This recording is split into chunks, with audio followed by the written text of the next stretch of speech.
So friends, already কিন্তু ঘূর্ণিঝড় মন্থা আছড়ে পড়েছে এবং এরপরে কিন্তু উপকূলেতে প্রবল ঝড় বৃষ্টি কিন্তু আরম্ভ হয়ে গেছে। আর আমাদের ওয়েস্ট বেঙ্গলের দিকেও কিন্তু এবার ধীরে ধীরে কিন্তু মন্থা এগিয়ে আসছে। তো দেখুন বন্ধুরা, ভারী থেকে অতি ভারী বৃষ্টির সতর্কতা জারি করা হয়েছে, লাল সতর্কতা জারি করা হয়েছে। এই মুহূর্তে আপনি মন্থার অবস্থান কিন্তু দেখতে পাচ্ছেন, অন্ধ্রপ্রদেশের ওপরেই রয়েছে। তো পুরোপুরি হয় বিস্তারিত জানাবো, ভিডিওটি শেষ পর্যন্ত দেখতে ভুলবেন না। So hi guys, welcome back to my YouTube channel Weather Explorer. আর ওয়েদারে আরও একটা ইম্পর্টেন্ট এবং লেটেস্ট আপডেট নিয়ে আমি আপনাদের সামনে চলে এসেছি। তো মোটামুটি করে কিন্তু কাকিনাড়া এবং মাছলিপাতানামের মধ্যবর্তী স্থানেতে কিন্তু ঘূর্ণিঝড় মন্থা আছড়ে পড়ার পরে কিন্তু এগিয়ে আসছে ওয়েস্ট বেঙ্গলের দিকে।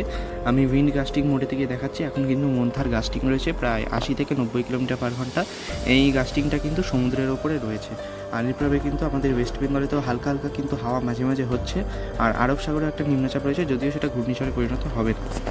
এবার দেখুন, আজকে অর্থাৎ বুধবার 29 তারিখ রাতের মধ্যেই কিন্তু মন্থা মধ্য ভারতের দিকে এগিয়ে আসবে। আর আগামীকাল অর্থাৎ বৃহস্পতিবার 30 তারিখ কিন্তু মন্থা ধীরে ধীরে তার কার্ভটা নিতে শুরু করবে এবং একটু একটু করে কিন্তু ওয়েস্ট বেঙ্গলের অভিমুখে কিন্তু পুরোপুরিভাবে টার্ন নিয়ে নেবে শুক্রবার 31 তারিখ নাগাদ।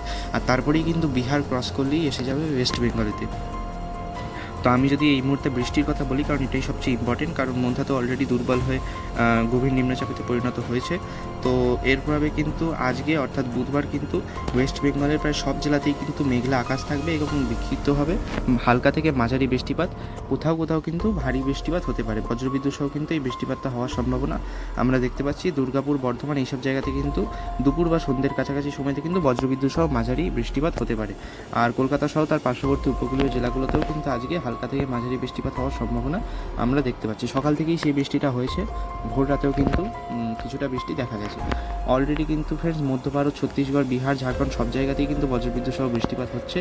আর আগামীকাল অর্থাৎ বৃহস্পতিবার দিন 30 তারিখেও কিন্তু আমরা দক্ষিণবঙ্গ সহ উত্তরবঙ্গের সব জেলাতেই কিন্তু বজ্রবিদ্যুৎ সহ হালকা থেকে মাঝারি বৃষ্টিপাতের সম্ভাবনা দেখতে পাচ্ছি।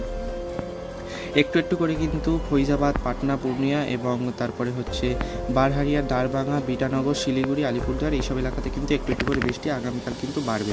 কারণ যেহেতু ঘূর্ণিঝড়টা মানে নিম্নচাপটা যেহেতু টার্ন হয়ে কার্ভ হয়ে যেহেতু ওয়েস্ট বেঙ্গলের উত্তরবঙ্গের ওপর দিয়ে প্রবাহিত হবে, সেই জন্য কিন্তু ওই এলাকাতে বৃষ্টিপাত কিন্তু শুক্রবার 31 তারিখ থেকে ক্রমশ বাড়বে। আগামীকালও কিন্তু মাঝারি বৃষ্টিপাত ওখানে হবে।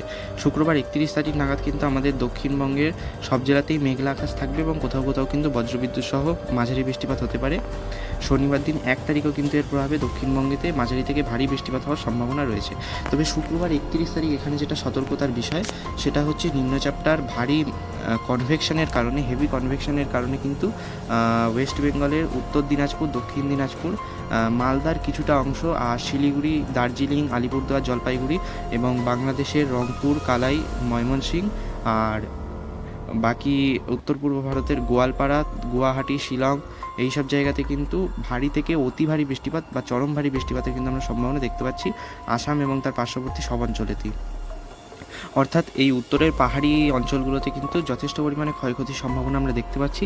পাশাপাশি যেহেতু দক্ষিণবঙ্গের ওপর দিয়ে এটা নিম্নচাপটা যাবে, মানে দক্ষিণবঙ্গের উত্তর দিয়ে যেহেতু প্রবাহিত হবে, সেই জন্য দক্ষিণবঙ্গেও কিন্তু হালকা থেকে মাঝারি বৃষ্টিপাত চলতে থাকবে। যেমনটা আজকে হচ্ছে, এর থেকে বৃষ্টিপাত শুক্রবার 31 তারিখ নাগাদ একটু বেশি হওয়ার সম্ভাবনা রয়েছে। বৃহস্পতিবার অর্থাৎ আগামীকালও কিন্তু একটু বেশি হতে পারে। তবে হ্যাঁ, কোনো অঞ্চলেতে যেমনটা বলেছিলাম, যদি আনএক্সপেক্টেডলি খুব ভারী বৃষ্টিপাত হয় তো সেটা অস্বাভাবিক হবে না, কারণ এবছর কিন্তু শুরু থেকেই অনেক অঞ্চলেতে ওই রকম হয়েছে।